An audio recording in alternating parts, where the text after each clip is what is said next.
નમસ્કાર દર્શક મિત્રો, આપ નિહાળી રહ્યા છો એસ લાઈવ ન્યૂઝ બુલેટિન. નજર નાખીએ અત્યાર સુધીના મુખ્ય સમાચારો પર.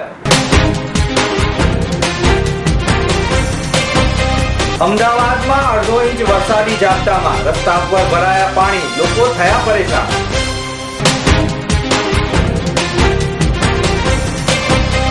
એટીએમ ચોરી સહિત 50 થી વધુ ગુનામાં સંડોવાયેલા 2 રીઢા ચોર ઝડપાયા.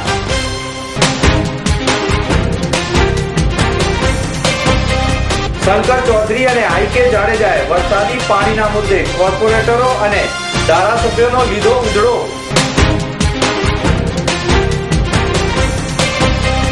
અમદાવાદમાં હિંડોળા દર્શનથી ધન્યતા અનુભવતા શ્રદ્ધાળુઓ.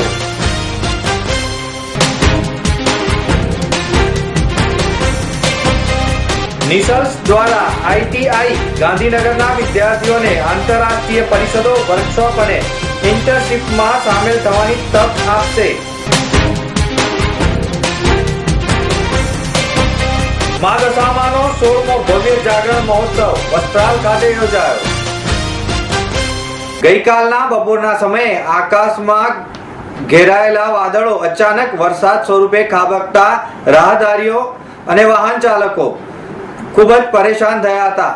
ગઈકાલે બપોરે વરસાદી ઝાપટામાં નીચાણવાળા વિસ્તારમાં પાણી ભરાઈ ગયા હતા, તો કાલુપુર સારંગપુર બ્રિજ ઉપર ભારે વરસાદી ઝાપટાને કારણે પાણી ભરાઈ જતા ટ્રાફિક જામની પરિસ્થિતિ સર્જાઈ હતી.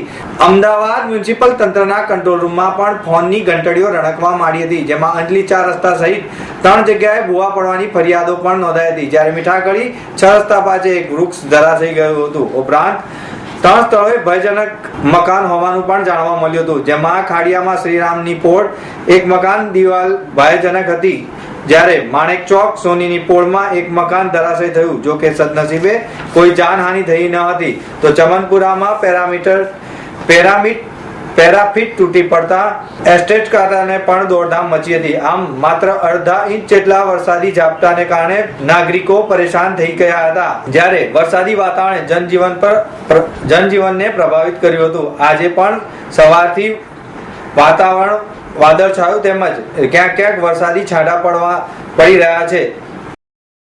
શહેરના સરસપુરમાં રહેતા અને ધોરણ 7 થી નાની ચોરીઓની શરૂઆત કરી ઘરફોડ ચોરી, ચેઇન સ્નેચિંગ તથા એટીએમ ચોરી, બેંક ચોરી સહિતના 50 થી વધુ ગુનામાં સંડોવાયેલા 2 આરોપીઓને ક્રાઇમ બ્રાન્ચે ₹97,000ના મુદ્દામાલ સાથે ઝડપી લીધા હતા. ચોરીનું એક્ટિવા લઈ ફરવા નીકળેલા 2 લંબર મુછરિયા યુવાનો એકલવ્ય સોફ્ટવેરના આધારે ઝડપાઈ ગયા હતા. બંને જણા પોતાના સાગરીતો સાથે મળીને છેલ્લા 3 વર્ષમાં 50 થી વધુ ગુનાઓ આચરી ચૂક્યા હોવાની કબૂલાત કરી છે.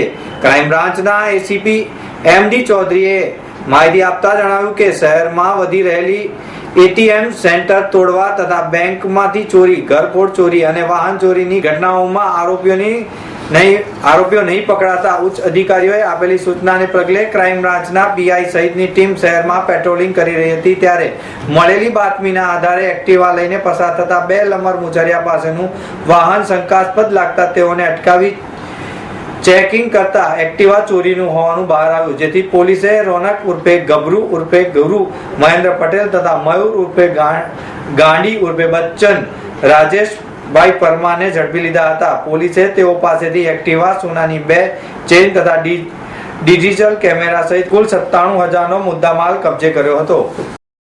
એક એક્ટિવા પર 2 ઇસમો જે નીકળેલા તેઓનો નંબર તેઓને ડાઉટફુલ પડેલો, તેથી તેઓને રોકીને એ નંબર તેઓની પાસેના મોબાઈલના એકલવ્ય જે સોફ્ટવેર છે એમાં નાખી ચેક કરતા તે એક્ટિવા ચોરીનો જણાયેલો અને તેઓની અંતરથી કરતા તેઓની પાસેથી 2 સોનાની ચેન તથા એક કેમેરો મળી આવેલો, તેથી તેઓને વધુ શંકા ગયેલી.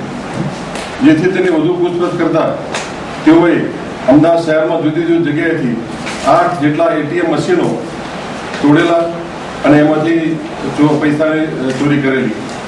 6 મશીનોમાંથી ઘણી મહેનત કર્યા છતાં તૂટેલા નહીં, જેથી તેમાં સફળ થયેલા નહીં. 2 એટીએમ મશીનમાંથી 10 લાખથી વધુ રોકડ રકમ મળેલી, તે તેઓના સાગરીતો સાથે તેનો ભાગ પડેલા. તાજેતરમાં સામાન્ય વરસાદમાં લાખો અમદાવાદીઓ ભારે હાલાકીમાં મુકાઈ ગયા હતા. લોકો મુસીબતમાં હોવા છતાં પણ શાસક પક્ષ ભાજપના ધારાસભ્યો અને કોર્પોરેટરો ઘરે બેસી રહ્યા હતા, જેને કારણે જનાક્રોશ ફાટી નીકળતા ભાજપની પ્રતિષ્ઠાને બટ્ટો લાગ્યો હતો. જોકે હવે પછી શહેરમાં વરસાદી પાણી ભરાય ત્યારે ઘરમાં બેસી રહેવાને બદલે મત વિસ્તારમાં રાઉન્ડ લેવાનો આદેશ તમામ ધારાસભ્યો અને કોર્પોરેટરને અપાયો છે.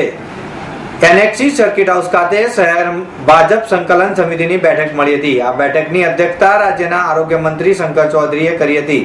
બેઠકમાં ધારાસભ્યો તેમજ મ્યુનિસિપલ કોર્પોરેશનના ટોચના હોદ્દેદારો, મેયર, ડેપ્યુટી મેયર, સ્ટેન્ડિંગ કમિટીના ચેરમેન, પક્ષના નેતા હાજર રહ્યા હતા. બેઠકમાં તાજેતરમાં પડેલા વરસાદ દરમિયાન ધારાસભ્યો અને કોર્પોરેટરે કરેલી કામગીરીની સમીક્ષા કરાઈ હતી, જેમાં ભાજપના પ્રભારી મંત્રીના હોદ્દાની રૂએ શંકર ચૌધરીએ શહેરમાં આગામી સમયગાળા વરસાદમાં પાણી ભરાય ત્યારે ઘરમાં બેસવાને બદલે પોતપોતાના મત વિસ્તારમાં રાઉન્ડ લેવાની તાકીદ કરી હતી. શહેર ભાજપના સંગઠન મંત્રી I.K. જાડેજાએ પણ સૂરમાં સૂર પુરાવ્યો હતો અને આ બંને અગ્રણીઓએ ધારાસભ્યો અને કોર્પોરેટરોને પોતાના વિસ્તારમાં રાઉન્ડ અપ લેવા, લોકોની સમસ્યાઓને અવગત થવા તેમજ રોગચાળો ફાટી ન નીકળે તે માટે મેડિકલ કેમ્પ યોજવાની પણ તાકીદ કરી હતી. શહેરમાં પડેલા 9 ઇંચ વરસાદે ઘણી બધી નુકસાની વેરી હતી, જેના લીધે પ્રજામાં રોષ ફાટી નીકળ્યો હતો, જેની સામે શંકર ચૌધરી તેમજ I.K. જાડેજાએ કોર્પોરેટર તેમજ ધારાસભ્યોને પ્રજા વચ્ચે જવા તાકીદ કરી હતી. અષાઢી માસમાં શરૂ થતા હિંડોળા ઉત્સવ શ્રાવણ માસમાં પણ શરૂ રહેતા શહેરના વિવિધ મંદિરોમાં વિવિધ પ્રકારના હિંડોળા ઉત્સવ ચાલી રહ્યો છે અને ભક્તજનોને દર્શનનો લાભ લઈને હરિને હિંડોળે હિંચકાવી તેમની શ્રદ્ધામાં વધારો કરી ધન્યતા અનુભવી રહ્યા છે. રાયપુર ખાતે આવેલ શ્રી દ્વારકાનાથજી મંદિર ભરતના હિંડોળા, સારંગપુર ખાતે શ્રી ગોવર્ધનનાથજી મંદિરે શાકભાજીના હિંડોળા, વલ્લભ સદન આશ્રમ રોડ ખાતે 3 અલગ અલગ હિંડોળા, મણિનગર હીરાબાઈ ટાવર ખાતે રણછોડાજી મંદિર ખાતે કાજુ બદામના હિંડોળા, તો નારણપુરા 4 રસ્તા પાસે નવનીતમ પ્રિયદાસજીની હવેલી ખાતે શાકભાજીના હિંડોળાના દર્શન ચાલી રહ્યા છે. ત્યાં ખાસ કરીને મણિનગર ખાતે આવેલા સ્વામિનારાયણ મંદિરમાં વિમાનની અંદર શ્રીજીને હિંડોળાના દર્શન કરવામાં આવી રહ્યા છે, જેમાં ભક્તો મોટી સંખ્યામાં શ્રીજીને હીરના હિંડોળે હિંચકાવી રહ્યા છે, જેમાં શ્રદ્ધાળુઓ મોટી સંખ્યામાં ઉમટી રહ્યા છે. હિંડોળાનો મહિમા અપરંપાર છે અને જેના લીધે ભક્તો પણ હરિના દર્શન કરી ધન્યતા અનુભવી રહ્યા છે. નિલ્સન ઇન્ડિયા લિમિટેડ દ્વારા IIT ગાંધીનગર સાથે MOU ની ઘોષણા કરવામાં આવી, જેમાં IITના અંડરગ્રેજ્યુએટ વિદ્યાર્થીઓને આંતરરાષ્ટ્રીય તકો આપવામાં સહયોગ અપાશે. આ કરાર અંતર્ગત નેલ્સન દ્વારા કેટલાક નેલ્સન એવોર્ડ્સ માટે ફંડ અપાશે, જે અંડરગ્રેજ્યુએટ વિદ્યાર્થીઓને આંતરરાષ્ટ્રીય પરિષદો, વર્કશોપ અને ઇન્ટર્નશીપમાં સામેલ થવાની તક સાંપડશે.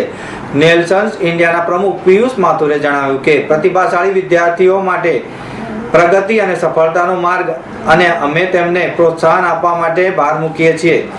અમે IIT ગાંધીનગર સાથે થોડા સમયથી કામ કરી રહ્યા છીએ. ત્યાં અમને અનેક પ્રતિભાશાળી વિદ્યાર્થીઓ જોવા મળ્યા, જેઓને યોગ્ય સહયોગ મળે તો તેઓ ભાવિ નેતૃત્વ કરી શકે તેમ છે.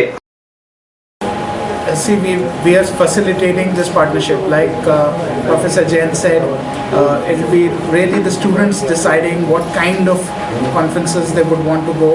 But I think from our standpoint, we believe that the global exposure will be big.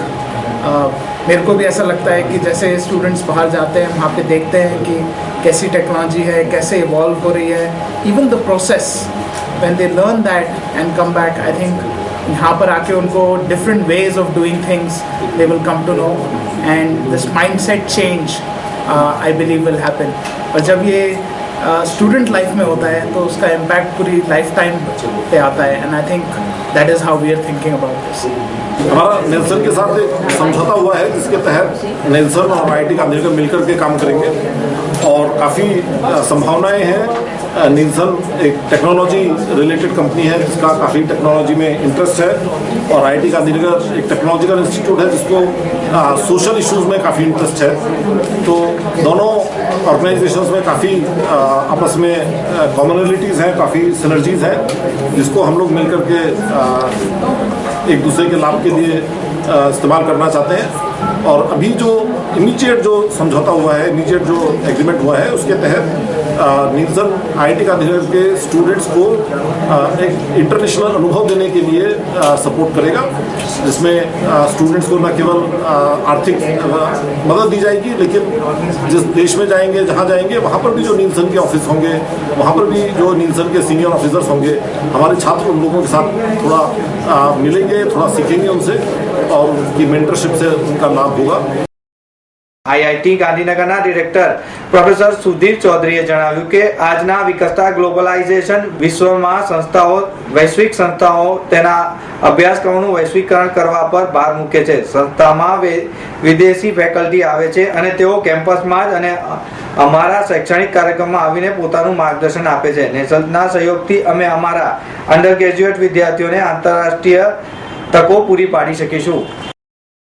અમદાવાદના પૂર્વ વિસ્તાર વસ્ત્રાલ ખાતે આવેલા મા દશામાના મંદિર ખાતે ભવ્ય જાગરણ મહોત્સવનું આયોજન કરવામાં આવ્યું હતું।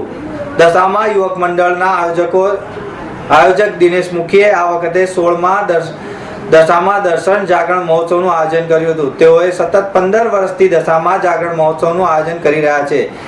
આ દશામા મહોત્સવમાં ગુજરાત રાજ્યના કાયદા મંત્રી પ્રદીપસિંહ જાડેજાએ પોતાની હાજરી આપી હતી અને મા દશામાના દર્શનનો અનેરો લાભ લીધો હતો। તેમની સાથે મેયર તેમજ અન્ય મહાનુભાવો પણ જોડાયા હતા, જ્યાં 1 લાખથી વધુ શ્રદ્ધાળુઓ ઉમટી પડ્યા હતા અને સમૂહ આરતી પણ કરી હતી। તો મિત્રો, આ હતા અત્યાર સુધીના મુખ્ય સમાચાર। સમાચારની ખાસ ગતિવિધિ માટે આપ નિહાળતા રહો S Live ન્યૂઝ બુલેટિન। નમસ્કાર।